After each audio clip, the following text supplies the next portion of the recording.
오미크론 시대의 방역 대전환, 아마 오늘 강의 들으시는 분들은 여러 가지 생각들이 많으실 거예요. 이게 뭔가 싶은 지금 시대를 제가 잠깐 이야기 설명드릴 거고요.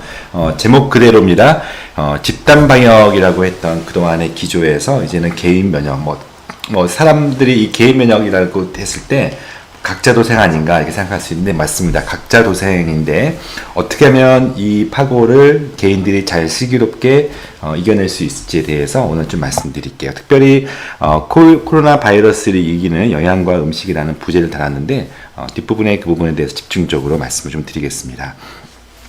자, 이 표 한 장이 지난 제가 2월 달에 그렸던, 제가 비슷한 강의가 한번 있어서 2월 달에 그렸던 표예요. 보시면은요, 우리가 이제 다들 복귀하실 거예요. 지난 2년 동안 너무 지긋지긋하게 뉴스를 통해서 또 여러 가지 여러분들의 일상 속에 정말 이렇게까지 전쟁 이후에 이런 그렇게까지 일상을 지배한 게 있을까 싶은데, 벌써 이제 21년이 됐죠. 20년이죠. 3월. 2년 전 3월 달에 우리가 첫 번째 1호 환자가 아마 2월 달인가 1월 달인가 있었는데, 대구에서 이제 대유행하던 그때입니다. 그래서, 그때는 이제 1차, 2차, 3차 이렇게 유행을 하는데, 1차 대유행에 대구 경북부터 시작해서 2차 대유행 이태원 서울, 3차 대유행에 좀 나이 드신 분들이 많았던 광화문, 이제 이러면서 특히 3차 대유행 때 나이 드신 분들이 많이 걸리시면서 흔히 말하는 치명률이 3%, 그러니까 100명 중에 3.3명이 돌아가시는 코로나 바이러스의 진짜 매운맛을 제대로 봤던 시기예요.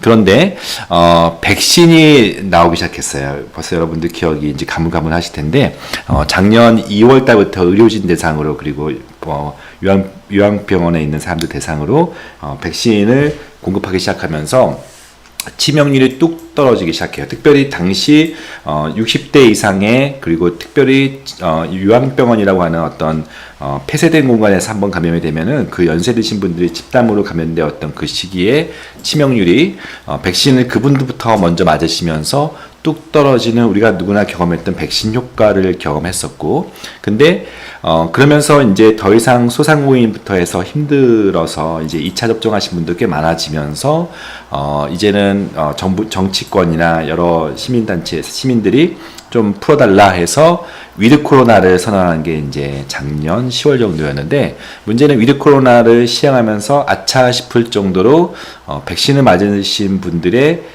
첫 번째 효과가 떨어지는 그 시기랑 맞물려서 다시 사망률이 높아지는, 그리고 확진이 늘어났던 그런 4차 대유행인데, 문제는 차원이 다른 전쟁이 시작됐죠. 오미크론이라고 하는 그 낯선 알파벳의 기호가 이제 우리나라 같은 경우는 시작된 게 이제 12월 말 정도부터, 그리고 이미 벌써 남아공이라든지 등등은 그 전부터 해서 이제는 숫자가 비교도 안 돼요. 하루에 한 700명, 1000명 나왔을 때 대유행이라는 표현을 썼다가 이제 오미크론 시대는 14,000명, 제가 이거 조사했을 때는 38,000명이 나오는, 그래서 이제는 대유행이 그 앞에는 무슨 유행인가 싶을 정도의, 근데 문제는 좋은 거는요, 치명률이 뚝 떨어지기 시작했어요. 오미크론 시대가 되면서 역설적이게 치명률이 떨어졌는데, 자, 지금 3월 중순에 해당되는 시기에 어떨까 잠깐 볼게요. 3만 명이 아니라 우리 지금 40만 명을 찍고 있잖아요. 40만 명 시대, 이게 1000명 나왔을 때도 되게 우리가 정말 대유행 표현인데, 40만 명, 심지어는 대한민국이 지금 현재 코로나 바이러스가 가장 많은, 그리고 전 세계의 4분의 1이 코로나 바이러스라고 하는 오명이라고 해야 되나, 아니면은 이것도 유명세라고 해야 되나 할 정도로 대한민국의 코로나 상황이 굉장히 심각한 상황이에요. 아마 이제는 집에 한 명 정도는 걸린 사람이 있고요. 큰 틀에서 이렇게 인류는, 적어도 대한민국 사람은 코로나에 이미 걸린 사람과 앞으로 걸릴 사람이라고 할 정도로 이제는 우리 사회에 쑥 들어왔어요. 하루에 40만 명, 실제로 40만 명이면요, 확진되신 분이 40만이면 아마 증상이 가벼운 사람들, 검사 안 하신 분들 꽤 많을 거예요. 그리고 무증상인자도 포함하면 하루에 100만 명씩이 이제 시기 때문에 더 이상 사실은 방역 대전환이라는 표현을 쓰기도 뭐할 정도로 손을 쓸 수 없는 시대가 됐어요.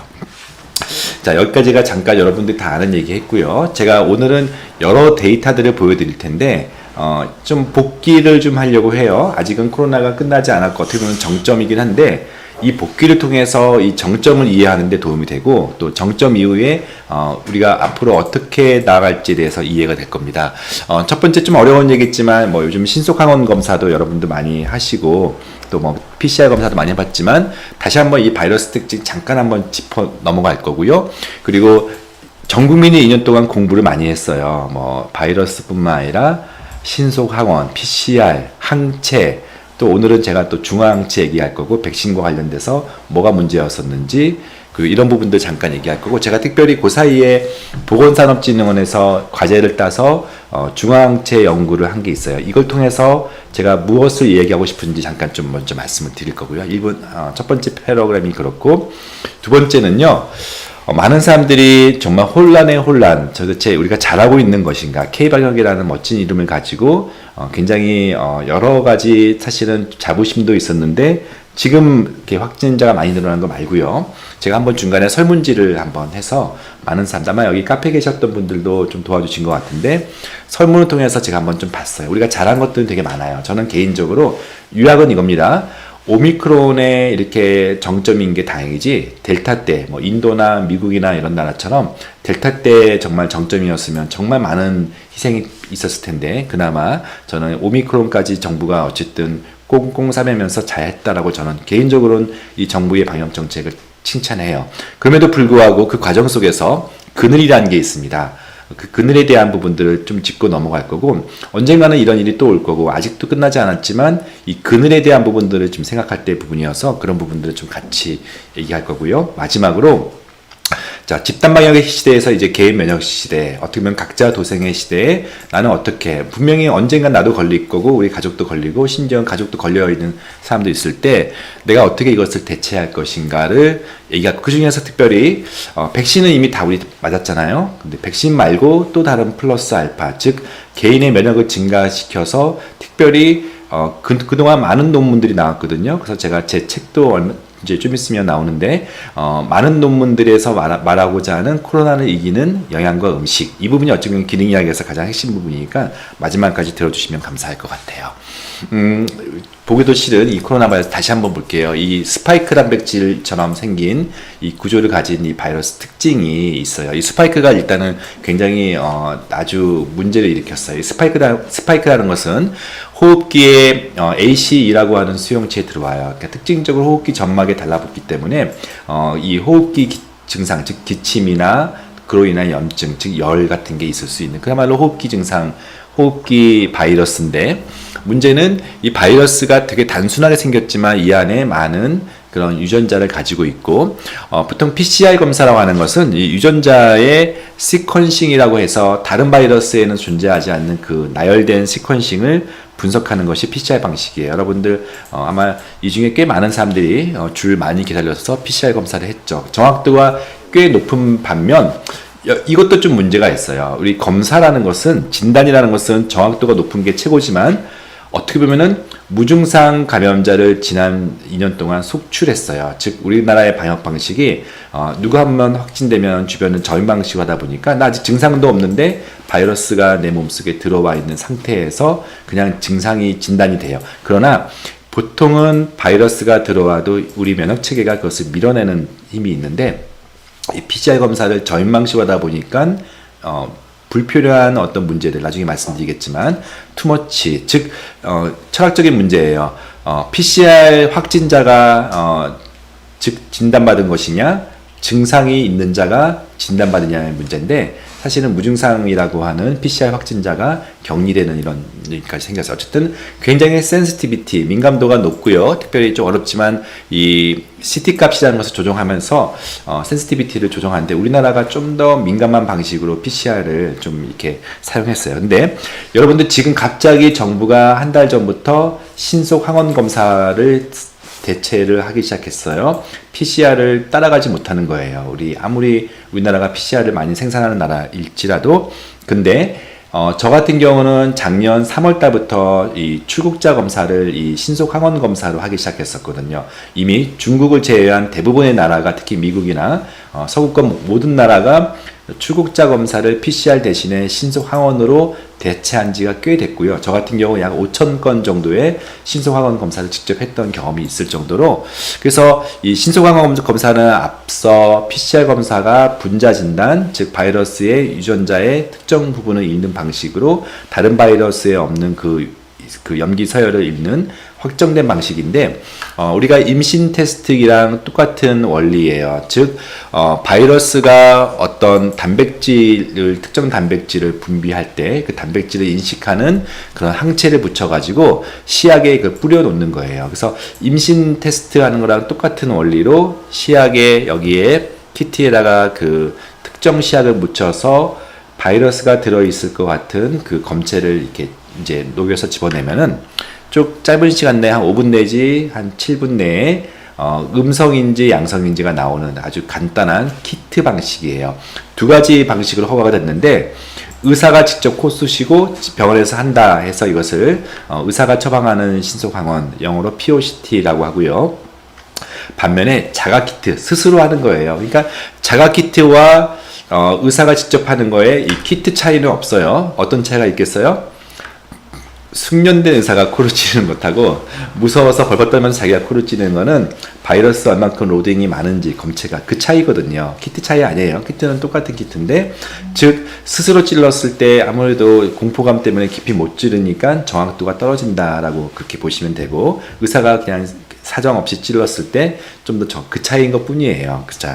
근데 많은 언론에서 신속항원 검사가 정확하지 않다, 또는 경험적으로 SNS나 여러 가지 신속항원 검사에서 음성이라고 해서 나는 괜찮은데 계속 열나서 보건소 가서 PCR 했더니 양성이다, 이런 경우도 있고요. 거꾸로도 있어요. 신속항원 검사에서 양성인데 PCR 검사를 가서 확진했더니 음성이다, 불일치하는 경우가 있어요. 전자가 좀 많긴 하지만, 최근에는 신속항원 양성이면 PCR 할 필요 없다라고 하니까 사람들이 그 진짜 양성이냐, 신속항원 양성이면은 좀 불편하게 똑같잖아요. 확진자가 아직은 어느 집단에서는 격리를 해야 되니까 나는 PCR 하고 싶은데 왜 못하게 하느냐, 이제 이런 문제가 있고, 신속항원에 대해서 일부 의사들이 좀 불신을 많이 가졌지만, 초창기에 우리나라 진단검사의학과 작년 5월 달에 나왔던 논문에서도 흔히 요즘 뉴스에 많이 인용되는 민감도가 40%, 10명 중에 4개밖에 못 맞춘다, 그거는 약간 옛날 이제 리포트이고요. 최근에 2021년 12월 달, 그러니까 작년 몇 개월 전에 나왔던 논문들을 이렇게 리뷰하면은 영어로서 제가 한국말로 말씀드릴게요. 민감도가 증상이 있는 사람은 87%, 그리고 증상이 없는 사람 같은 경우는 80%. 그러니까 민감도가 증상이 있는 사람이나 증상이 없는 사람이나 80%면은 비교적 괜찮은 거예요. 40%보다 지금은 훨씬 더, 물론 키트마다 좀 다르긴 할 거예요. 근데 또 한 가지는 이제 특이도라는 개념이 있어요. 민감도는 내가 놓치면 안 되니까 내가 범인을 일단 마구 의심되는 사람을 잡아들여서 그런 개념으로 놓치지 말자는 개념인데, 특이도는 아까처럼 잘못되게 내가 양성이라고 말해버리면 검사가 선고를 잘못하면 그 사람은 갇히는 거잖아요. 그러니까 특이도는 가짜 양성을 최소화시키는 게 목적이에요. 논문에 의하면 특이도는 우리가 스페시피시티라고 표현하는데 99% 정도 해당돼요. 그러니까 PCR 검사에 신속항원에서 양성이면 양성으로 보면 되는데, 왜 내가 PCR 가서 음성이냐? 두 가지 이유예요.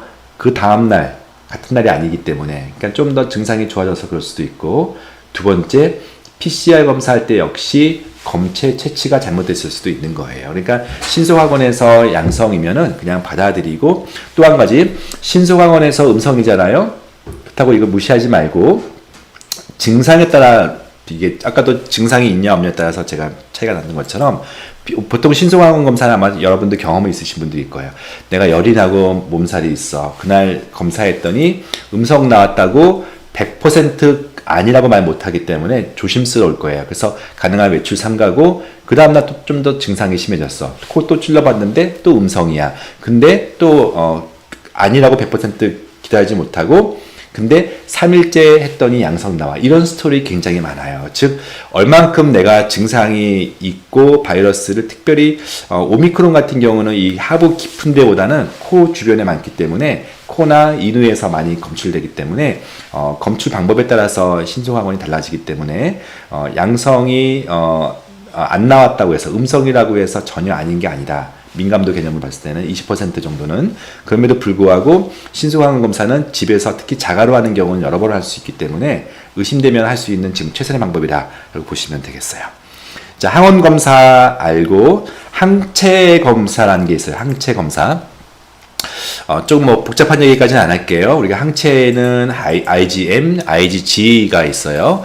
급성기 IgM, 즉 내가 바이러스가 걸렸으면 우리 몸속에 반응하는 것이 항체 반응이죠. 그래서 T세포가 활동하고 B세포에서도 IgM이라고 하는 항체가 나오는데, 즉 염증을 만들어서 내 바이러스부터 내 몸을 보호하는 그런 싸우는 과정을 IgM이라고 하는 급성기인데, 자, 우리가 항체 그러면 그 급성기보다 어떤 걸 느껴요? 내 몸에 항체가 생겼으면 좋은 거잖아요. B형 간염 항체가 생겼으면 좋고, A형 간염 항체가 생겼으면 내가 뭔가 안전한 느낌이죠. 보통은 항체는 IgG를 말해요. 그러니까 급성기 지나고 또 하나의 항체인 IgG가 생겼을 때 우리가 일반적으로 면역이 획득되었다. immune acquired라는 표현을 써요. 즉 항체 검사라면 두 가지 의미가 있어요. 급성기인지를 보는, 근데 그거는 굳이 그거 보려는 목적보다는 그거는 PCR 검사나 신속항원 검사를, 즉 바이러스가 있는지를 보면 되니까, 그것보다는 내 몸속에 면역이라는 것이 획득되었는지를 보는 게 일반적인 항체 검사의 목적이에요. 백신 때문에 IgG가 생기진 않아요.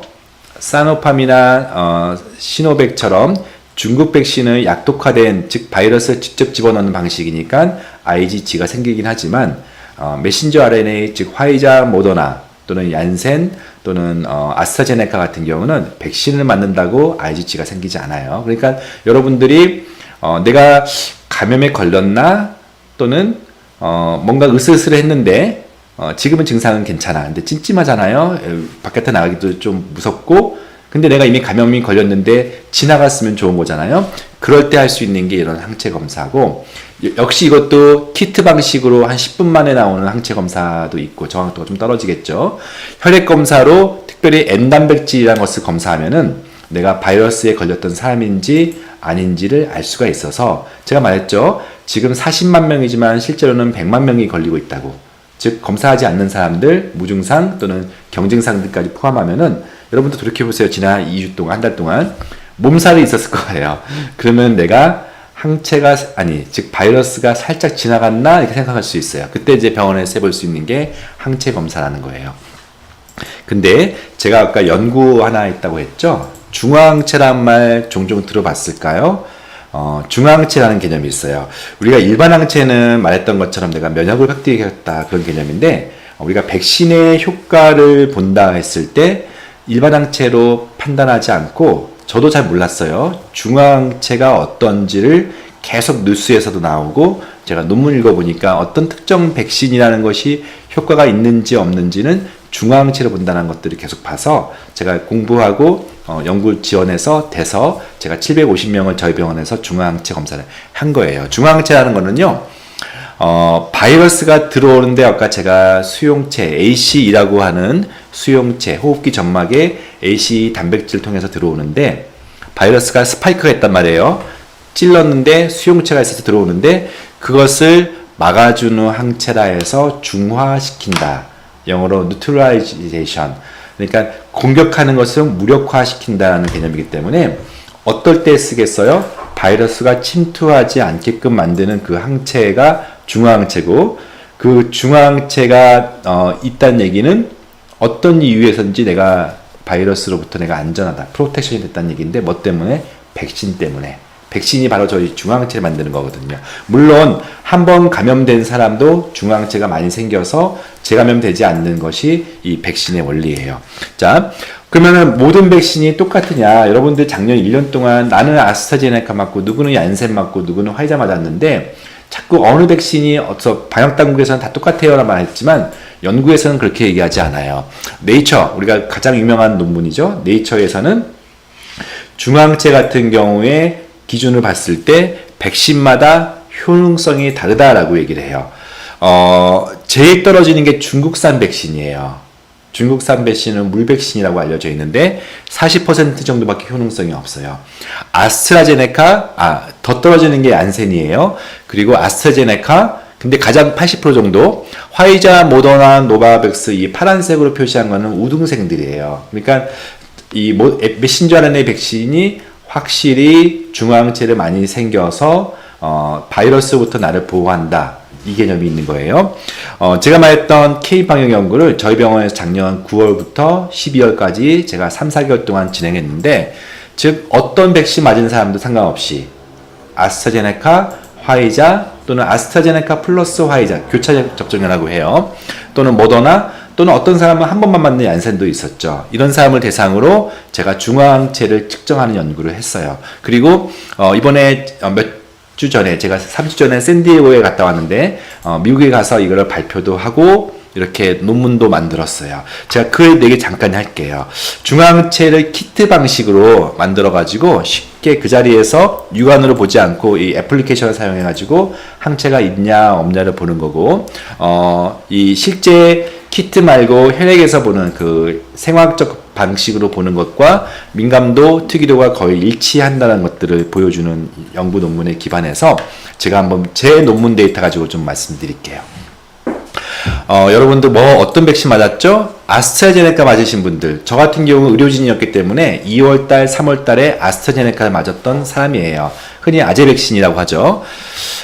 저 같은 경우는 1차는 아제, 두 번째는 화이자라고 하는 교차를 맞았었고, 60대 이상도 아제, 그리고 70대 이상은 화이자. 아마 다들 기억나실 거예요. 그리고 한참 뒤에 화이자 모더나가 50대 이하. 근데 엉뚱하게 갑자기 미국에서 한 100만 건 정도의 얀센을 작년 7, 8월 때 받아오면서 3, 40대 남자들이, 즉 예비군 민방위들이 요 얀센 백신을 맞았어요. 자, 제 데이터입니다. 제 데이터를 봤더니 일반 항체와 중화항체를 동시에 보는 방식이에요. 앞에 키트에 한쪽은 일반 항체, 한쪽은 중화항체라고 하는 것을 봤는데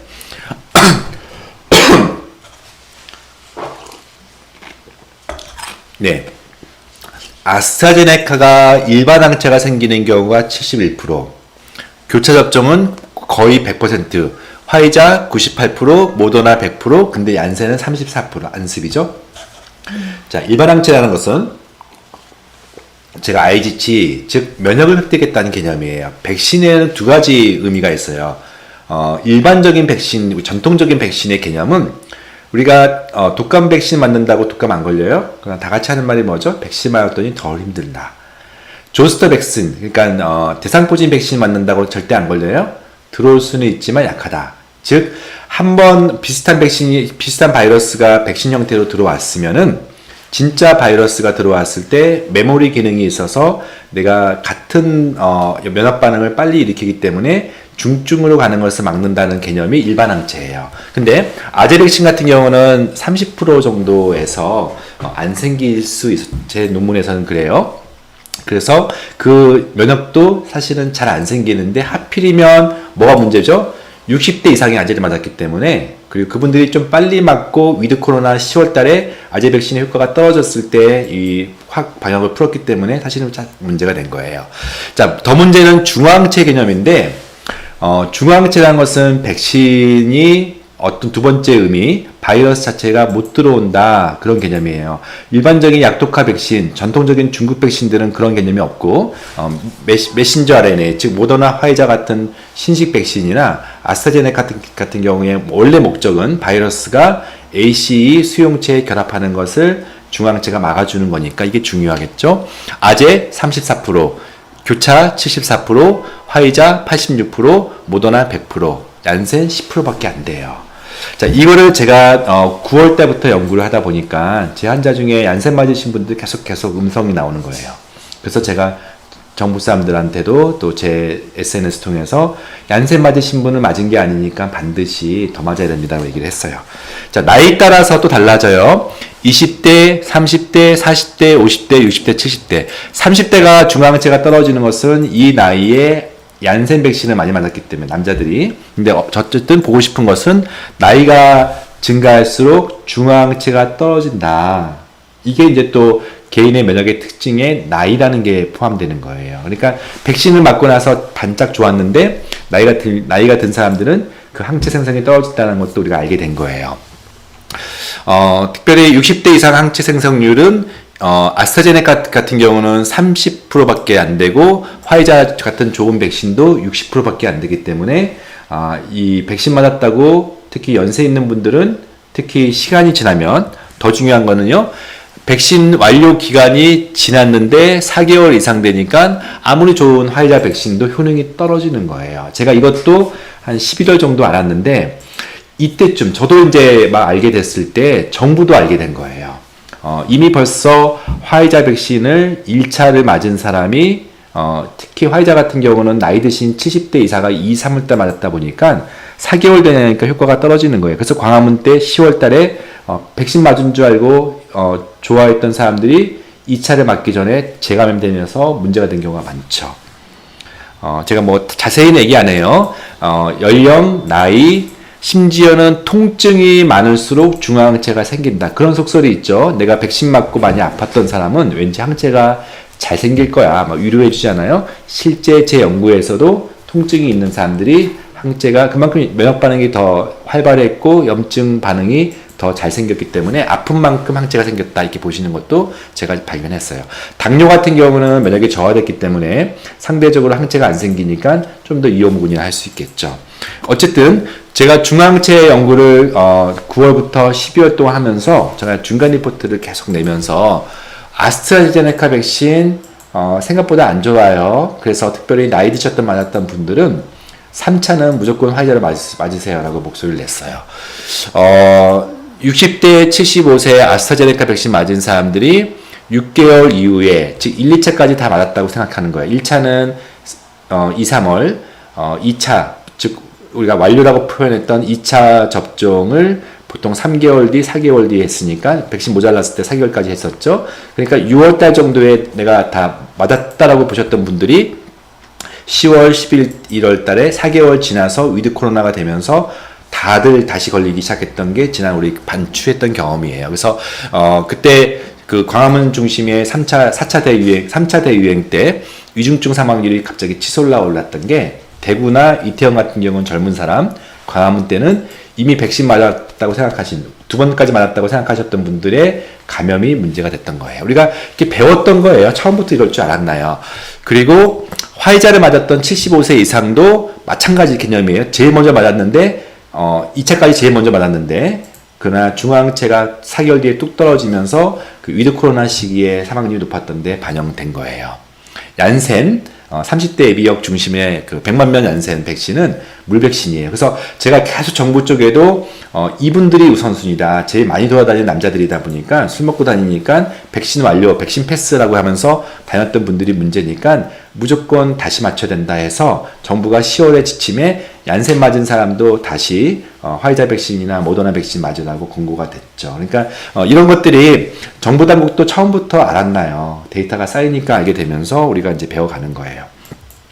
자, 두 번째, 이거는 이제 뭐 어쩔 수 없는 우리가 이 코로나 바이러스가 낯설고 어떤 면에서는 배워가면서 뒤늦게 정책이 되다 보니까 우리는 그런 건 이해는 돼요. 근데 우리가 흔히 자랑하는 K방역 저는 개인적으로 존중하고 되게 자랑스러운 부분 많거든요. 근데 여기에 정말 과학적이었나 그리고 정말 윤리적이었냐까지도 한번 좀 고려해 보자고요.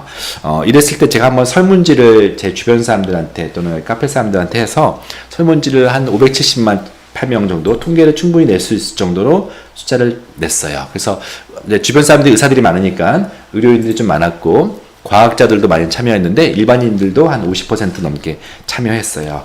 K방역이 뭐가 제일 좋았나요? 우수점을 얘기했더니 가장 높은 게 의사들이 많아서 의료인들의 희생과 전문적인 치료가 제일 높았어요. 근데 실제로 그래요. 정말 헌신적으로 치료했던, 헌신적으로 방역 일선에 섰던 의사뿐만 아니죠. 공무원들의 노력이 정말 저는 대단하다고 보고 있고, 우리나라 특유의 이런 것도 있어요. 잘한 점 중에 하나가 시민들의 자발적인 협조도 포함되죠. 그러니까 우리나라 특유의 그 재난에 강한 저희 민족들, 그리고 뭔가 이렇게 전 세계 단위로 우리나라가 되게 잘하고 있기 때문에 더 순응하고 정말 그 유럽은 또는 뭐 미주도 맨날 시위하고 그랬는데 우리나라는 그런 거 없이 굉장히 정말 순하디 순한 이 대한민국 국민들이 되게 저는 개인적으로 이게 제일 좋았다고 생각해요. 그리고 초기에 정부 당국이 굉장히 잘했어요. 우리는 메르스 경험이 있고 아시아 쪽에 대규모 유행 경험이 있기 때문에 초기에 이 PCR 테스트를 굉장히 빨리 세팅했어요. 그래서 전 세계 K-바이오 열풍이 불 정도로 전 세계에서 가장 이 PCR을 대량 생산했던 국가고 그 식약처나 이런 데서 굉장히 발빠르게 질본에서 노력했던 저는 굉장히 높게 사요. 정말이에요. 그거 빨리 진단하고 우리가 빨리 경기시키고 빨리 추적한다. 저는 초기에는 옳았다 생각해요. 그리고 마스크 처음에 대란났지만 얼마나 체계적으로 막 우리나라 특유의 그 IT 시설로 해서 약국을 기다리지 않고 정말 이런 부분들은 우리나라이기 때문에 가능해요. 빨리빨리 그리고 막 급하고 IT 막 쳐다보고 있어. 우리나라만의 특유의 이 단일 민족의 장점을 저는 여지없이 들었어요. 또 하나 락다운 없이 일상생활을 계속 유지했다는 것도 사실은 서양 우리가 막 비웃었잖아요. 이탈리아, 영국, 프랑스, 미국 우리가 평소에 존중했고 존경했던 또는 어떻게 보면 선망했던 그들의 형편없는 방역 수준을 보고서 비웃었잖아요. 막 복도에 사망자들이 막 이렇게 늘려 있는 우리는 굉장히 그때 잘하고 있을 때 그리고 그들은 할 수 있는 게 락다운밖에 없었단 말이에요. 우리는 그런 거 없이 나름 일상생활에 제한은 있었지만 잘한 점은 분명히 있어요. 근데 자, 그래서 한마디로 이 표가 K방역의 성과라고 저는 생각해요. 지금 전 세계 40만 명, 우리나라가 뭐 1등 이런 거에 너무 그렇게 집중하지 마시고 대한민국이 여전히 누적 발생은 적어요. 이제 곧 이거는 아마 이게 3월 7일 데이터니까 이제 아마 3월 7일 데이터니까 빠른 시간 내에 올라갈 거예요. 어쨌든 지금까지는 확진자가 제일 적었던 뭐 호주나 대한민국이나 이 아시아 쪽 나라들이 좀 그랬죠. 근데 저는 뭐 확진자는 중요하지 않다고 생각하는 사람 중에 하나니까 더 중요한 게 사망자 또는 인구 10만 명당 또는 확진자의 사망자 즉 치명률이 저는 중요하다고 보는데 여전히 대한민국은 치명률이 제일 전 세계적으로 낮은 나라예요. 아마 오미크론 시대에 우리가 확진이 이렇게 늘었기 때문에 치명률이 낮은 오미크론이 상대적으로 많다 보면 이거는 1년 뒤에 이걸 복귀하면 어쩌면 대한민국은 전 세계에서 인구 10만 명당 사망률이 가장 낮은 나라. 역설적이게. 저는 개인적으로 이건 되게 중요한 지표라고 봐요. 또 하나 슬라이드 보여드릴게요. 주요 국가의 경제 지표를 봤을 때 아마 우리나라 2년 되게 선방했던 것 중에 하나가 그럼에도 불구하고 물론 소상공인들과 개인의 삶들은 굉장히 여러 가지로 망가졌지만 그로스 경제는 어느 정도 락다운 없었던 그 이유 때문에 그리고 K바이오가 굉장히 많은 수출도 하고 여러 가지 이 시기에 대한민국은 전진을 했기 때문에 한국은 2020년에는 그냥 난들은 뭐 마이너스 10%까지 떨어지는 유럽도 많은데 미국만 해도 첫 해에 마이너스 4% 성장했는데 우리나라는 비교적 첫 해에 선방했고 2021년도에는 꽤 빠른 시간에 회복을 해서 전 세계에서 이 경제와 방역을 비교적 잘 잡은 나라로 손꼽히는 거예요. 자, 시민들의 삶의 일상을 보여주는 데이터인데요.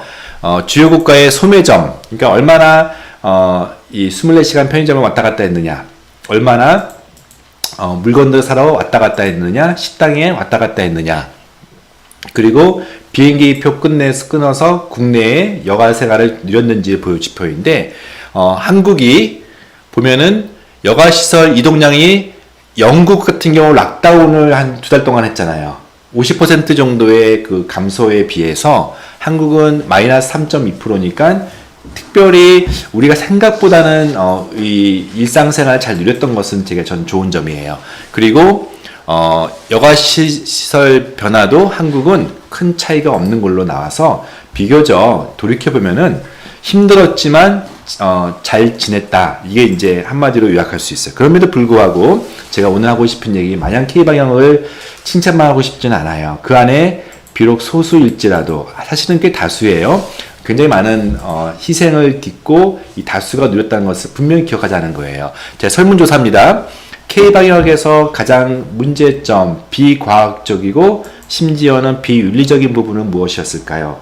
라는 것을 봤을 때 가장 높은 것 점수부터 볼게요. 코로나 방역의 정치화, 이건 좀 이따 다루겠습니다. 특별히 총선을 겪으면 저 같은 경우는 특정 정당 얘기를 하고 싶진 않아요. 어쨌든 코로나 바이러스가 휘둘렸다는 거예요. 방역 정책이. 두 번째는 일관되지 못하고 동시에 또 지나치게 세세해요. 예를 들면 대표적으로 일관되지 못했다는 거는 업종별 차이가 너무 낮고 납득이 안 가는 거예요. 당해본 사람들은 이해되는 거겠죠. 지하철 그렇게 많은 사람들이 빽빽이 다니면서 마스크 썼잖아요. 여전히 마스크 쓰고 조용히 책만 보는 도서관을 왜 폐쇄해? 이런 거 부분. 예를 들면은 지나치게 세세해요. 막 웃을 정도로 그 헬스클럽, 우리가 이제 피트니스 센터 가가지고 데시벨 몇 이상 음악을 틀면 안 돼. 너무 신나서 사람들이 마스크 벗을까봐. 너무 지나치게 세세하다 보니까 우스꽝스러워진 과학적 근거가 뭐냐라고 했을 때 답변을 못하는 부분이 있고요. 하나씩 좀 볼게요. 그 중에 안타까운 부분이 되게 많아요. 제가 몇 가지만 좀 고를게요. 대표적으로 우리가 이 부분은 다시 한번 꼭 우리가 국민들이, 모든 국민들이 사실은 관음증 걸리듯이 1호, 2호, 3호와 물론 그 직전에 메르스 경험이 있어서 그럴지 몰라도 한 명 한 명씩 특별히 우리나라처럼 좁은 네트워크 사이에서 조금만 건너면, 왜냐면 문자 오면은 대충 그 동네, 그 학원에, 그 백화점에, 그 뭐 어떤 특정 가게에 사람들이 왔다 갔다 하면 그 가게 망하는 거잖아요. 근데 그걸 떠나서 개인들의 사생활이 너무 노출됐어요. 대표적으로 부산 쪽에서 부산 30번, 이제는 이런 거 세지도 않지만 부산 19번이 같은 호텔에 있었는데 알고 보니까 교회 오빠고 교회 동생이고 교회 누나야. 교회 누나는 심지어 유부녀야. 같은 호텔에 있었어. 라는 이유만으로 이분들은 그냥 모든 국민들에게 노출된 거예요. 불륜이라는. 사실 아니에요. 그리고 많은 정부들이, 특히 유럽의 정부들이 한국 K방역 진짜 맞냐, 자기네 상식으로는 이 추적, 그 다음에 격리, 그 다음에 신속 진단, 이런 부분들, 흔히 말하는 3T라고 하는 부분들 중에서 그 추적이라는 것에 투머치 인포메이션이라고 하는 거예요. 그래서 논문도 나왔고, 우리가 굳이 알고 싶지 않은 그 많은 정보가 이렇게 너무나 성실한 이 정부들이 끊임없이 카톡 문자 보내면서 이렇게 우리에게 너무나 많은 정보. 근데 이 정보가 그냥 무시하면 되는데 일종의 집단으로 어떤 특정 소수를 공격하는 데 사용되고요. 특히 이 아줌마들의 이런 입방아에 오르면서 어떤 특정 비즈니스가 망하기도 하고, 이런 일이 너무 많았기 때문에 과연 이런 식으로 앞으로 해야 되는지는 반드시 짚고 넘어가야 된다고 보고요. 또 하나의 부분은 이 부분이에요. 공포감이 가져온 혐오와 편견. 저도 물론 신천지 좋아하지 않습니다만은, 신천지 아주 초창기 때는 하나님 뜻이 이루어진다라고 솔직히 마음에서 했지만, 근데 좀 해도 좀 너무한다 싶을 정도로 그냥 마치 신천지가 사회 악인 것처럼, 물론 사회 악적인 부분이 있지만 마치 우리가 예전에 도쿄 대지진 때, 도쿄 대화재 때 조선인들이 타겟이 돼가지고 혐오의 대상이 되고 집단 린치를 당했던 것처럼 우리 특유의 그런 게 있어요. 누구 탓을 하고 싶은, 정부 탓이든 또는 어떤 특정 집단, 나도 바깥에 못 나가는데 쟤들은 뭐냐라고 하면서 온갖 손찌검해야 마치 우리가 많은 정치 사건들이 좀 그렇게 됐었죠. 그래서 근데 또 한 번 이태원 쪽에서 한번 나더니 다 게이래. 거기 갔다 온 사람들은 다 문제가 있는 사람처럼 얘기를 해버리니까 사람들이 확진이 무서운 게 아니라 이런 사회적 낙인에 대해서 우리 너무 쉽게 하는 부분이 있어요. 크리스찬들이, 기독교 다니는 사람들이 신천지 욕하다가 똑같이 당했어요. 어떤 교회에서 교회 하면서 또 지나치게 또 교회 얘기, 이렇게 따지면은 또 어떻게 보면은 뭐 다른 사업장에서도 또는 다른 얼마든지 한데 교회만 나오면은 잘 됐다 싶어서 또 나오니까 신천지 욕하던 교인들이 할 말이 없게 되는 거고 또 억울해하는 거예요. 그리고 어떤 특정 정치 세력에 자꾸 이것을 전가시키면서 이용한 부분이 있어요. 저는 첫 번째 이런 현상이 가능하고 사회가 이것을 이런 현상에 대해서 아무도 반박하지 못했던 이유는 첫 번째 공포감. 여기서 말하는 공포감은 실제 죽어나가는 사람들, 그리고 많은 해외 뉴스들에서 그 공포감을 주는 것도 있지만 내가 저 무리에 포함되지 않기 위해서 저 무리를 낙인시키는 우리 특유의 그런 공포감이 있는 거예요. 혐오와 편견이 저는 결코 K방역을 칭찬할 수 없는 가장 큰 이유 중에 하나고요. 비과학적 부분, 너무 안타까운, 이게 우리, 이 시기에 결혼하신 분들, 이 시기에 특별히 상을 당하시고, 특별히, 자식을, 잃거나, 부모님을 잃거나, 가장 가까운 사람들에게 너무나 가혹했어요. 자, 2022년 1월 달에 갑자기 이런 뉴스가 나와서, 감염 우려에 먼저 화장했는데, 질병청, 이미 돌아가신 분에서 무슨 바이러스가 나오냐, 뒤늦게 얘기를 하는 거예요. 이거는 처음부터 의사들이 많이 얘기했어요. 바이러스 로딩이 제일 심한 거는요, 증상이 심하기 그 직전이거든요. 증상이 무증상에서 경미한 증상에서 바이러스가 확 퍼지면서 증상이 되는 거기 때문에 경미한 증상 때가 제일 힘든 거예요. 그리고 나서 입원하고 나면은 치료받으면서 바이러스가 그렇게 생존 오래 못 하거든요. 일주일 내면 바이러스가 사라지고 PCR 수준에서 간신히 나올 정도거든요. 근데 일주일 만에 돌아가시는 분 별로 없거든요. 보통 한 달, 48일. 그래서 돌아가셨는데 그분들의 시신이 뭘 그렇게 위험하다고 못 만나게 만들고 미국에서 해외에서 돌아왔는데 부모님 얼굴 한번 못 보내고 그냥 화장터로 보내요. 이런 일이 너무 비과학적이잖아요. 그리고 비윤리적이잖아요. 저는 아무리 메르스여도 이런 일은 안 된다고 생각해요. 이거는 정말 수치스럽고 많은 사람들이 이 부분에 대해서는 이 부분은 복귀하셔야 되고요. 또 하나는 아까 얘기했잖아요. 체력 단련장에서는 무슨 특정 음악은 안 되고, 자 이렇게 띄워놓고 있는데 마스크를 쓰고 있는데 함성을 지르지 말래.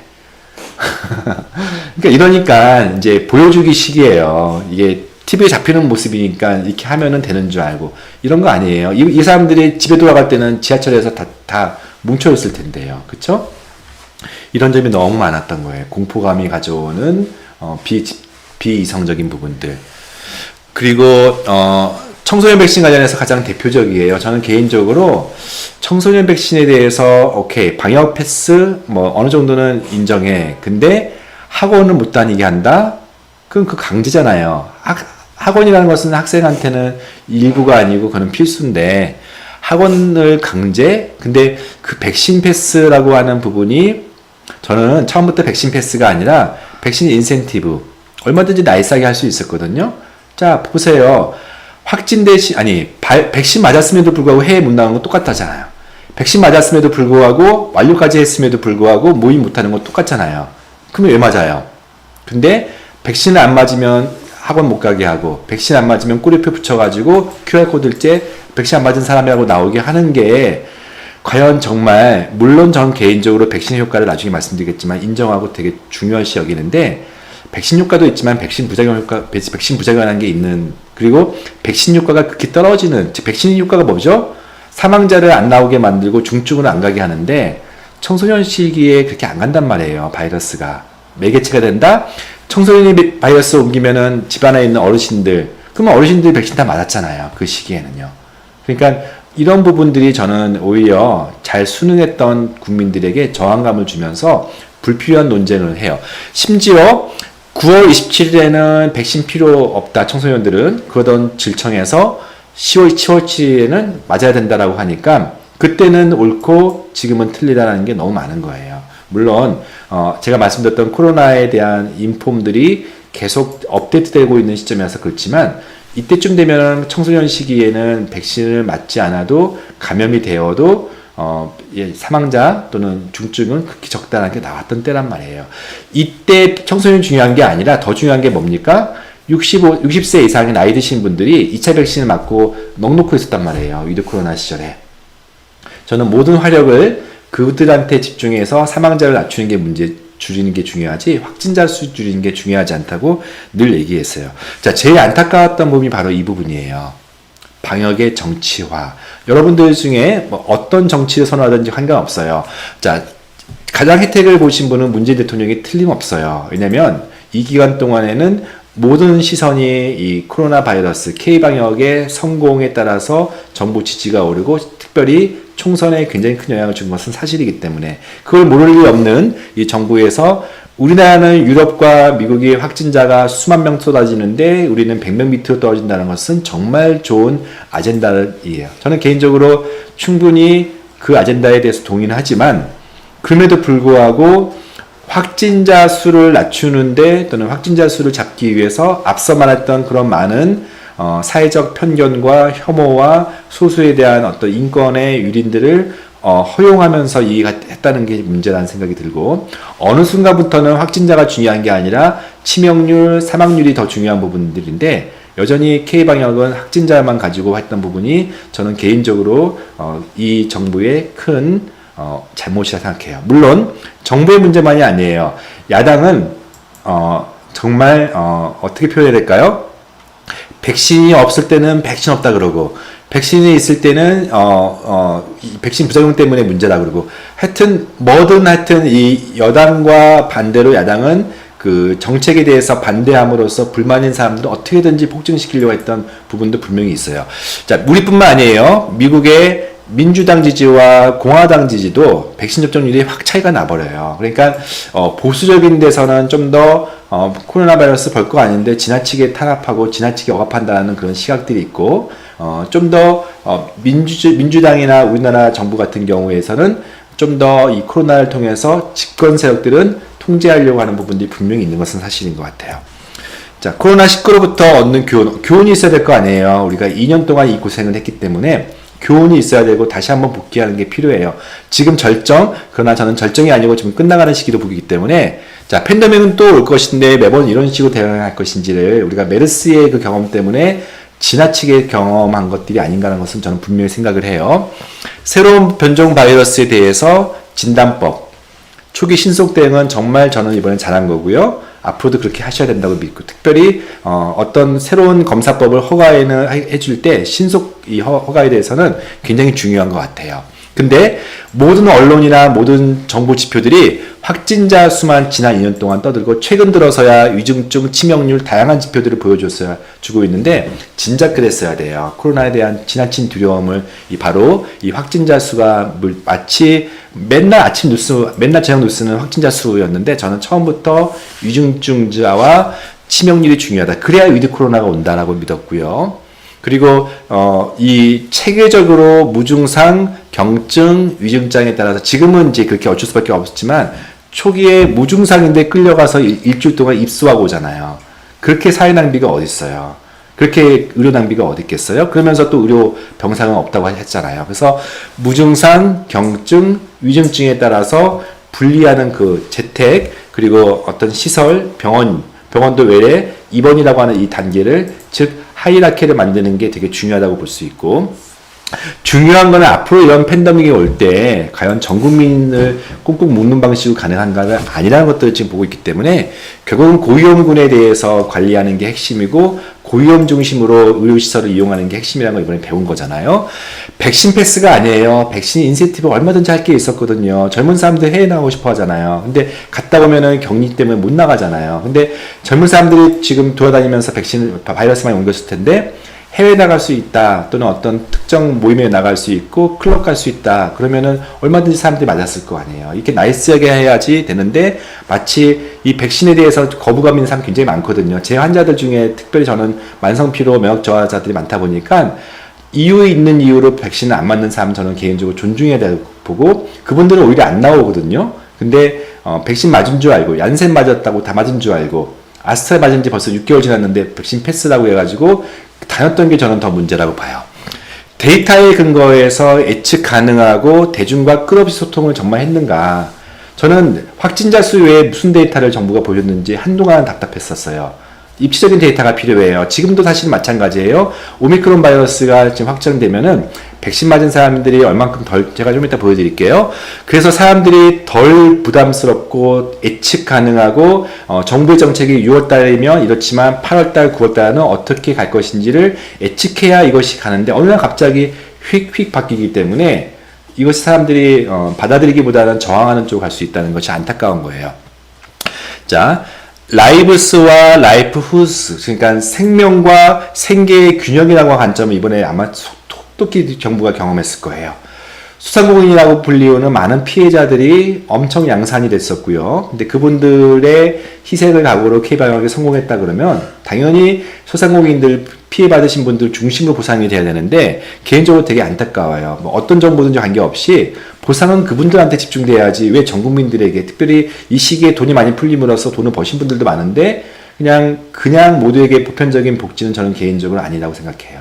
특별히 피해당하신 분들 중심으로 저는 해야 된다고. 그래서 우리가 바이러스가 또 올 텐데 치명률이 이 정도 수준이면은 균형이 돼야 된다는 거. 라이프와 생명과 생계는요. 생계 되게 중요해요. 이 시기에 얼마나 많은 사람들이 고통받았어요.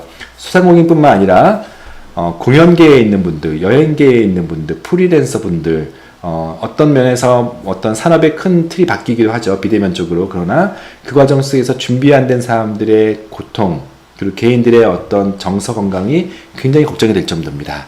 혐오와 소수의 희생 강요 등의 집단주의와 공리주의의 배격. 더 중요한 것은요, 우리 한 명 한 명이 성숙해야 돼요. 뉴스에 또는 어떤 여러 소문에 또는 어떤 데이터에 근거해서 소수에 대해서 확진자가 죄인이 아니거든요. 지금은 너무 많으니까 이제 받아들였지만 예전 같은 경우 확진자는 소수였기 때문에 마치 죄인 아닌 죄인. 자기가 아픈 거는 별거 아닌데 자기 때문에 가족, 자기 때문에 직장인들이 격리당하고 이런 것들이 엄청난 이 사회에서 무섭잖아요. 저는 이건 우리가 본질이 전말된 거예요. 바이러스가 무서워야지 왜 격리가 무서워야겠어요. 그쵸? 방역의 정치화를 차단하는 건 정말 쉽지 않아요. 이 질청이 오히려 질병관리본부였을 때는 비교적 독립적인 목소리를 냈는데 갑자기 정부 위상이 생기고 예산이 생기고 어떻게 보면 집중이 되면서 저는 본부장님이 되게 안타까울 정도로 휘둘리는 것 같아서 되게 안타까워요. 미디어도 문제예요. 맨날 어떻게든지 이렇게 잘 보지도 않는 그런 해외 뉴스 하나 끄집어내가지고 이 정책에 대해서 이렇다 저렇다 하는 것들이 중요한 게 아니고 미디어는 팩트와 데이터를 근거로 균형 잡힌 보도를 해야 되는데 정치화된 미디어들이 많다 보니까 입맛에 따라서 하는 것들이 되게 안타까웠던 부분이에요. 자, 여기까지 이제 그냥 하소연, 푸념이고요. 여러분도 공감하는 내용도 있고 또 더 중요한 얘기 하고 싶어요. 자, 더 중요한 얘기예요. 이제는 저희가 판세 변화, 흔히 말하는 게임 체인저가 처음에 정보는 백신인 줄 알았어요. 백신이 70% 정도 접종이 되면은 일종의 집단 면역이 생겨가지고 이길 것이다. 그래서 백신 했는데 그게 아니었어요. 두 번째, 치료제가 나오면, 특히 경구용 치료제가 나오면 중증을 예방할 수 있기 때문에 마치 독감, 인플루엔자가 경구용 치료제가 나오면서 별거 아닌 게 된 것처럼 게임 체인저인 줄 알았어요. 근데 너무 비싸고 처방받기도 힘들어요. 근데 엉뚱한 게임 체인저가 나오기 시작했어요. 제가 이 데이터는 남아공에서 처음 11월 달에 11월 24일인가 그때 오미크론 바이러스가 딱 뉴스에 나오는 거예요. 그리고 그 뉴스 과학자 인용에 따라서 스파이크 단백질의 변이가 엄청 많다고 하면서 제가 큰일 났다 이렇게 탄식했어요. 오미크론 바이러스, 그 전에 델타, 그 전에 알파에 대해서는 센 놈들이 계속 받긴 했는데 오미크론이 스파이크 단백질 그 당시에 50개 중에 32개의 변이가 있다는 얘기는 무슨 얘기죠? 제가 큰일 났다는 이유가 전 중화항체 연구를 했잖아요. 스파이크 단백질을 중화시키는 중화항체가 무력화되겠구나 했어요. 즉 백신 맞은 사람이 뚫리겠구나 라고 생각했어요. 아니나 다를까 남아공 데이터를 제가 매일 체크했거든요. 매일 블로그에 올렸는데 근데 이상하다. 즉 남아공이 이 오미크론도 생기기 전에는 확진자가 거의 없이 잘 잡혔는데 오미크론 생기면서 갑자기 하루에 3만 명까지, 그 나라에서는 되게 많은 거예요. 모두가 검사하지 않으니까. 확진자가 확 느는데 치명률이 뚝 떨어지는 거예요. 이게 뭐지 싶었던 거예요. 과거를 돌이켜보니까 스페인 독감이라고 정확히 1918년, 19년 인류 약 400만 명을 전 세계에서 죽였고 스페인 독감 때문에 1차 세계대전이 끝났다는 말도 있었는데 스페인 독감이 어느 날 갑자기 없어졌거든요. 근데 스페인 독감이 있을 때 백신이 있던 시기가 아니에요. 왜 없어졌을까? 바이러스의 진화, 순화, 착한 진화, 순한 맛. 즉 오미크론 바이러스가 나면서 판세가 바뀐 거예요. 더 빨리 전파되고 심지어 기존에 백신 맞았던 백신 완료자였던 사람들까지도 뚫고 지나가면서 두려움을 느끼게 잠시 만들었지만 어라 안 죽네 하면서 대부분 사람들이 경증, 특별히 델타 바이러스는 AC 이 호흡기 밑에 하부 쪽에 있는 바이러스를 건드리기 때문에 AC로 들어오기 때문에 폐렴 또는 중증 기침, 가래 이런 게 많은데 오미크론은 코 주변, 목 주변이 끝인 경우가 많아요. 자, 제가 최근에 오미크론 설문지를 한번 해봤어요. 걸리신 분들 이제 많으니까 제 또 주변에 설문지 하신 분이 많았어요. 아주 많지는 않지만 패턴은 제가 봤어요. 확진은 언제 경험했나요? 2020년, 21년 이전에 걸렸다는 사람들은 제가 못 찾았어요. 제 주변에서는. 대부분 사람들이 1월달 조금, 2월달 조금, 대부분이 3월달이에요. 제가 3월 초순에 설문했는데 그만큼 3월달에 지금 확진이 되고 있다는 얘기죠. 다시 최근에. 그리고 백신은요 했더니 3차까지 맞은 사람이 61%나 됐었어요. 그러니까 다 했는데 정부가 하라고 했는데 나 왜 걸려? 오미크론 때문이에요. 중앙체를 무력화시키고 스파이크 단백질이 전혀 중앙체에 방해받지 않고 들어오기 때문이에요. 직진이에요. 근데 왜 괜찮냐? 사람들이 일반 항체가 남아있고 또는 오미크론 자체가 순화됐기 때문이에요. 자, 미접종자도 물론 있지만 대부분 사람들의 거의 90% 정도가 백신을 맞은 사람들이거든요. 2차 이상을. 누구한테 걸렸나요? 가족이 반 정도, 한 명 걸리면 다 걸리겠죠. 집안에 도는데, 그쵸? 그리고 잘 모르겠다는 사람도 꽤 많아요. 이제는 아예 모르겠다. 더 이상 정부도 추적 안 하고 나도 모르겠다. 하는 사람도 있단 말이에요. 자, 어떤 증상이 제일, 그랬더니 콧물, 인후통이 이번에 특징이거든요. 인후통, 열은 안 나는데 목이 너무 아파요 라는 사람들, 또 기침도 물론 당연히 있겠죠. 근데 생각보다 많은 사람들이 이제 브레인 포기라 그래서 후유증, 롱 코비드 신드롬이라 해서 오랫동안 이 코로나 증상을 가지고 있는데 그게 하나는 기침이고 하나는 무력감, 피곤함, 하여튼 어떻든 우리 기능의 환자들은 그런 경우 많이 있겠죠. 만성 피로, 특별히 브레인 포, 머리가 맑지 않다는 것도 포함돼요. 자, 전반적으로 코로나 증상은 어땠냐 한번 좀 객관적으로 비교해 보고 싶었는데 감기 수준이라고 말하는 사람도 한 43% 돼요. 근데 감기보다 좀 독감 수준이라고 말하는 사람들도 좀 있어요. 38%. 즉, 한 80% 정도는 독감이거나 감기 수준. 독감과 감기는 다르잖아요. 그러니까 독감 정도, 인플루엔자 정도로 느끼는 거고, 15% 정도가 인플루엔자 아니던데요. 독감 수준이 아닌데 자꾸 독감 수준이라고 하나요? 정말 죽었다 살아났어요 하신 분도 있어요. 개인차. 저는 늘 왜 개인차가 날까 궁금하고 그런 것을 계속 연구하는 사람입니다. 평소 질병 있는 사람도 있고, 자, 백신이 힘들었어요? 증상이 힘들었어요? 라는 질문 당연히 궁금하잖아요. 여러분도 어땠습니까? 백신이 더 힘들었다라는 사람은 10%밖에 안 돼요. 백신보다 힘들었다라는 사람이 60%나 돼요. 어쨌든 백신을 맞아서 몸살이 있는 거가 코로나 실제 걸린 거에 비해서는 덜하다는 얘기예요. 그러니까 아직도 3차 백신을 맞아야 되냐 안 맞아야 되냐 고민하시는 분들은 오미크론 걸릴래? 백신 맞을래? 오미크론 걸리는 거 그렇게 만만하게 생각하지 마시고 3차 백신, 즉 마지막 맞은 지로부터 4개월이 지나신 분들은 접종하세요. 접종한다고 안 걸리지는 않을 겁니다. 많은 순화돼서 걸릴 겁니다. 자, 코로나 확진으로 가장 불편했던 거는 몸살 또는 합병증, 기침 이런 게 한 40% 정도 되고요. 근데 25%가 격리 그 자체입니다. 저는 격리되면 좋을 것 같긴 하지만 그러나 격리돼서 생활지장, 사회적으로 어려움 이런 것도 있고 가족들한테 미안하고 이런 것도 있겠죠. 자, 주요 국가가 이미 벌써 방역 정책을 전환했어요. 여러분들, 우리나라가 지금 코로나 정점인데 왜 느슨해지느냐, 그리고 느슨해질 거면 좀 왕창 느슨해지지, 여러 의견들이 있을 거예요. 영국 같은 경우가 대표 주자예요. 저는 참 영국이라는 나라 대단한 것 같아요. 이렇게 단독 행동할 수 있었던 가장 큰 이유는 EU로부터 탈퇴돼서 브렉시트를 했기 때문에 이 정부 혼자 결정하면 되는 거예요.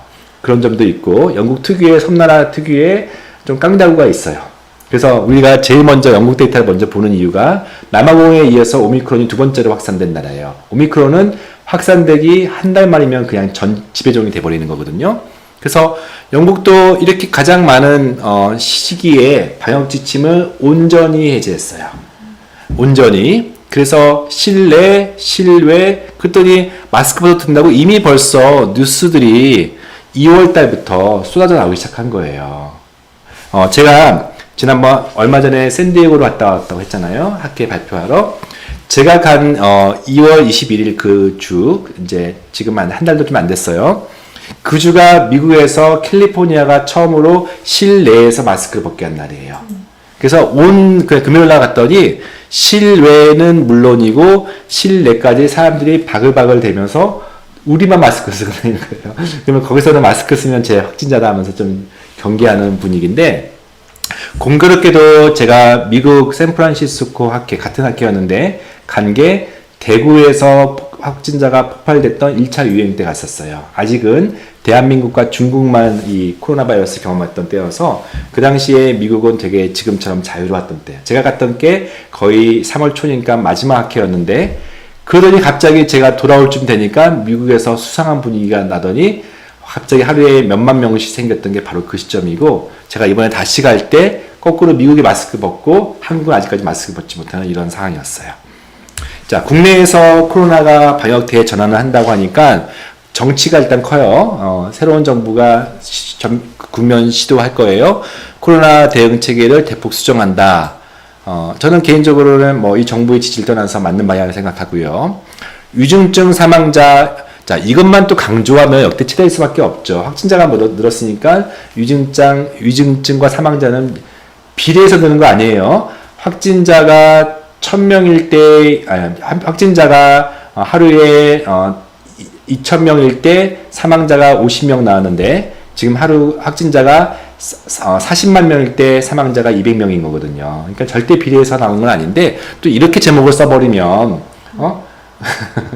좀 그렇잖아요. 그러니까 이게 미디어 하기 나름이에요. 해외 접종자, 저 같은 경우 한국에 들어왔을 때 한국이 그 당시 10만, 20만 정도 하고 미국은 이제 5만 정도인데, 안전한 나라에서 들어와서 가장 위험한 나라로 제가 기록했는데 저를 일주일 동안 격리를 시키더라고요. 저는 좋게 생각했어요. 이건 격리가 아니고 그 시차 적응하느라고 피곤한 나를 보호한다. 저는 개인적으로 지난 그 일주일을 정말 잘 지냈어요.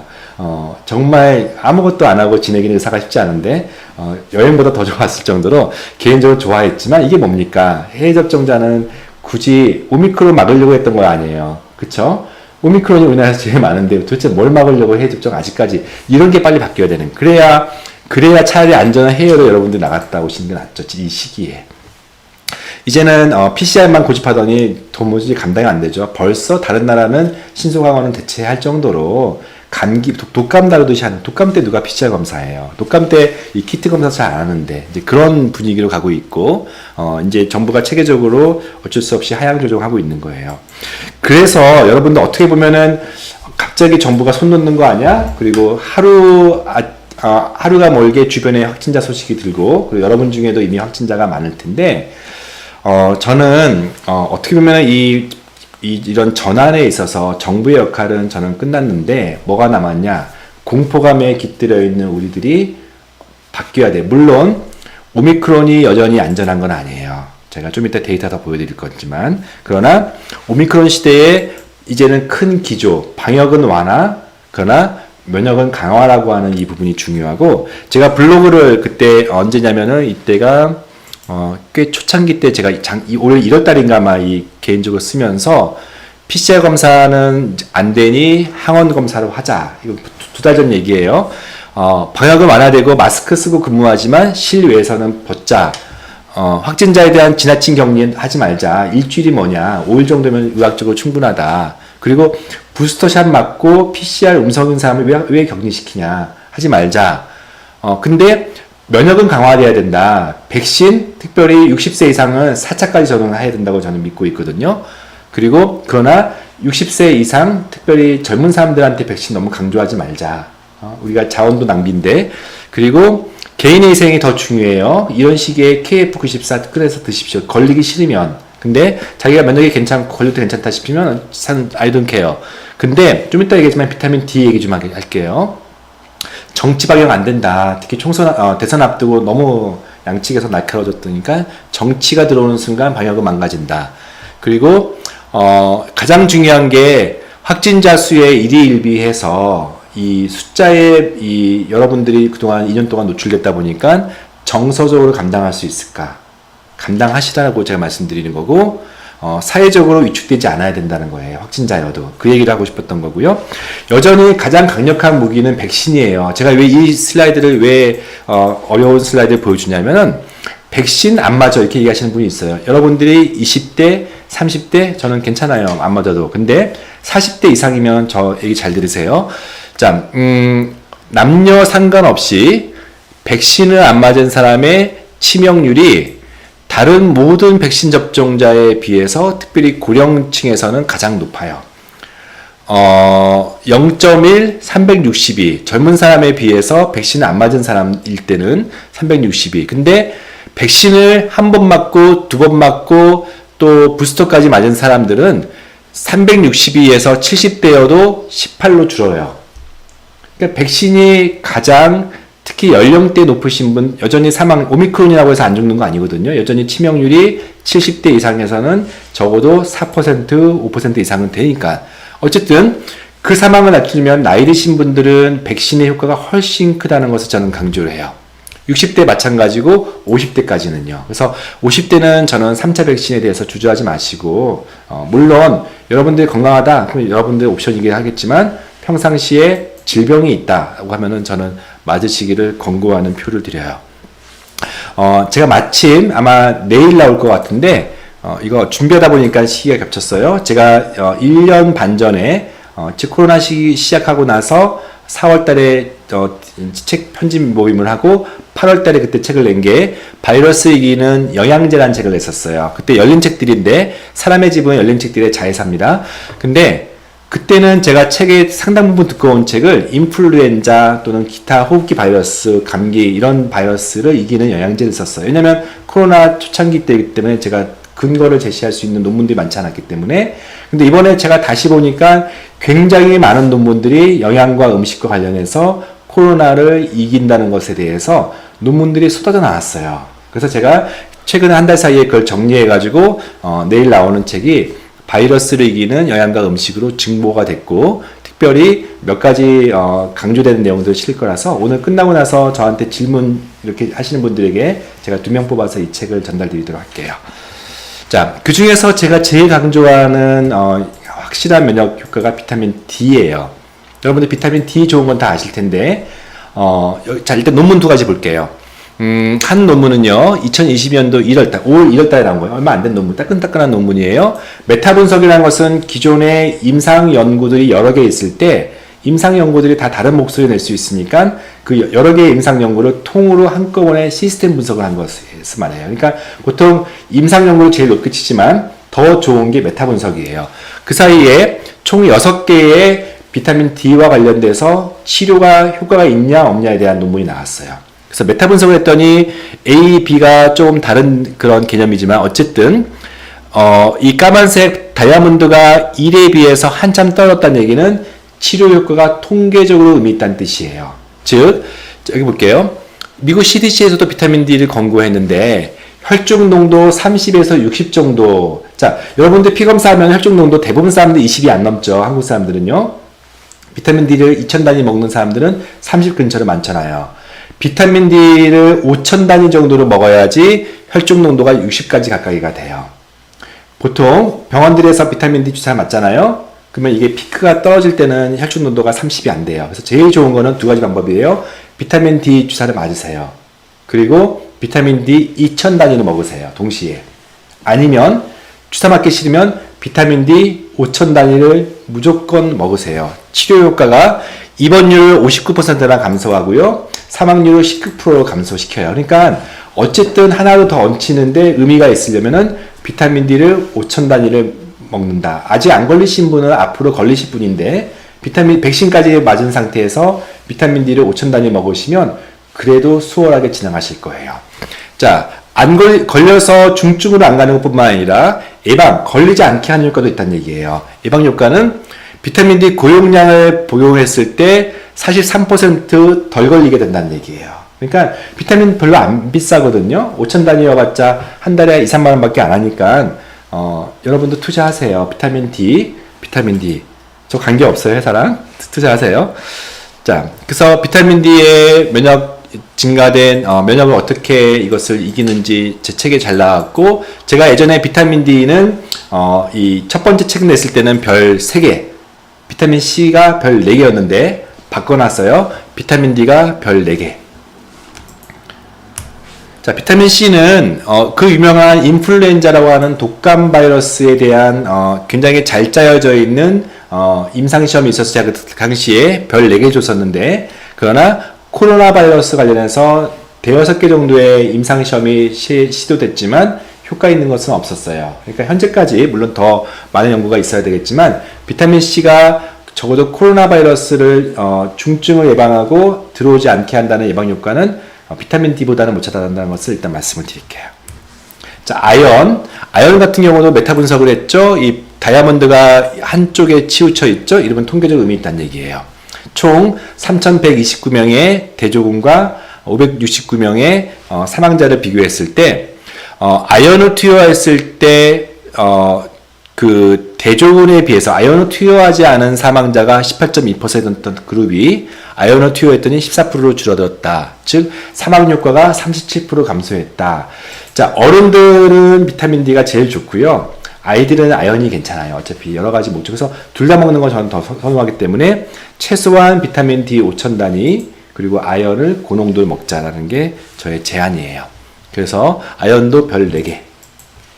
물론 이 책에는 그거 말고도 다른 비타민 B, 뭐 홍삼 또는 글루타치온 다양한 내용들, 특별히 여러 영양소들이 잘 정리되어 있으니까, 그리고 각각의 코로나와 관련된 논문들이 조금씩 제가 실었으니까 보는데, 제가 두 가지를 꼽자면 비타민 D와 아연입니다. 자, 장 건강도 되게 중요해요. 락토페린이라고 하는 그 초유 계통의 장점막 회복제 같은 경우도 한 4개 정도의 논문에서 나왔고, 그 중에서 임상시험 또는 여러 가지 방법의 통계 디자인에서 굉장히 2개 정도에서 통계적으로 아주 의미있게 입원율을 낮춘다라고 되어 있기 때문에 장 건강을 건강하게 만드는 거 되게 중요하고요. 하나만 더. 제가 코로나 시기에는 다시요, 비타민 D, 아연 같은 좋은 영양제를 먹는 거. 그리고 당뇨가 컨트롤 안 되면 위험해요. 혈당 철저히 잡으셔야 되고, 당뇨 환자들은. 그리고 잠 못 자시는 분들 이 기간 동안은 스틸록스나 줄피뎀 같은 수면 유도제나 신경 안정제 같은 거 좀 먹으세요. 이 기간 동안만큼은 잠을 잘 자야 돼요. 그리고 장이 좋아야 되니까 프로바이오틱스나 락토페린 같은 장 건강에 굉장히 신경 쓰셔야 돼요. 자, 얼마나 올라갈 것인가? 많은 전문가들이, 그리고 저도 많은 해외 데이터를 보니까 정점으로부터 약 한 달 뒤에 4분의 1로 줄어들어요. 자, 정점이 언제인가? 저는 개인적으로 어제였다고 봐요. 어제가 40만 명이 왔고, 자, 통계적으로 어떤 근거에 이렇게 말씀드리냐면, 40만 명이면 실제 검사하지 않는 사람까지 합치면 100만 명이 하루에 생겨요. 지난 평균 20만 명, 즉 검사하지 않은 사람까지 합치면 50만 명으로 봤을 때 50만 명이 한 달 정도면 얼마죠? 약 1,500만 명이에요. 자, 정점으로부터, 즉 40만 명이 평균, 즉 약 100만 명이 하루 걸리는 사람들이 약 3주 정도에서 한 달 정도만 시간을 끌어주면은요, 약 2천만 명에서 3천만 명이 추가로 발생해요. 자, 전 국민의 반 정도가 감염되면 어떤 일이 벌어지냐면, 코로나 바이러스는 매개에서 생기는 건데, 둘 중에 한 명이 항체가 있어서 중항체도 생기고 일반 항체도 생겨가지고, 특별히 자연 면역에 의해서 생겼기 때문에 더 강력한 항체가 생기면 이 사람을 타고 이 사람한테 못 넘어가요. 그러다 보니까 그 집단에서 100%가 감염되지 않았음에도 불구하고 면역이 생기면서, 예전에 70% 백신 접종률과는 차원이 다른 자연 면역, 자, 영국과 미국이 훨씬 많은 자연 면역이 생겼기 때문에 사실은 코로나를 좀 더 빨리 극복했고, 이 아시아 국가 백신으로 그동안 굉장히 많은 격리를 통해 가지고 사회적 거리두기를 통해서 백신 감염자가 적게 나왔던 군은 좀 늦게 걸릴 가능성이 있어요. 그러나 저는 개인적으로 이 마지막 시기가 언제 올 것이냐, 마스크 벗는 시기는 저는 개인적으로 4월달이라고 봅니다. 조금만 여러분들 이 비가 오기 전에가, 해가 뜨기 전에가 가장 어두운 것처럼 조금만 이 절정이라고 하는 부분들의 두려움이 아니라, 이제는 드디어 코로나가 끝나는 시점. 코로나는 종식되진 않아요. 그러나 코로나가 더 이상 절대 바이러스, 치트키가 아니라 어바이러스 정도 수준에 우리가 충분히 컨트롤할 수 있고, 그 사이에 연령 높으신 분들은 백신을 계속 맞아야겠지만 대부분 사람들은 안심을 할 수 있는 수준까지 간다. 마지막 소식은요, 제가 최근에 다음 4월 달부터 웰케어 클리닉이라고 해서 지금 있는 강남 메이저 병원 7층에 어디 가지 않습니다. 그 공간에 제가 클리닉을 열었어요. 항노화, 정밀의학, 디지털 헬스케어. 그래서 아마도 만성피로, 제가 주로 보는 게 만성피로, 수면, 맞춤 영양, 장 건강, 청소년 스마트, 그리고 미래형 데이터 검진이기 때문에 여러분 기억해 주시고요. 제가 마지막 슬라이드를 뭘로 할까 하다가 이 슬라이드 마치겠습니다. 뭐죠?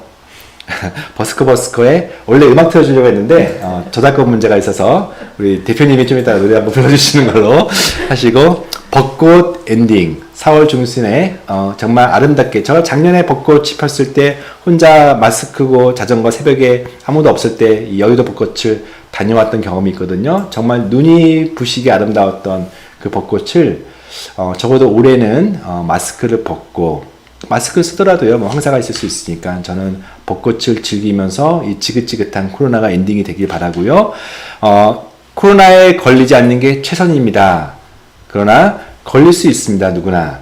그래서 오늘의 주제는 면역을 강화시키고, 그래서 비타민 D와 아연, 잠을 잘 자고 장을 좋게 하고 스트레스 받지 마십시다. 기분 좋게 사는 것이 여러분들의 면역을 지키고 결국 코로나 이기는 집단의 어떤 지성이라고 볼 수가 있겠습니다. 자, 여기까지 마치겠습니다. 감사합니다.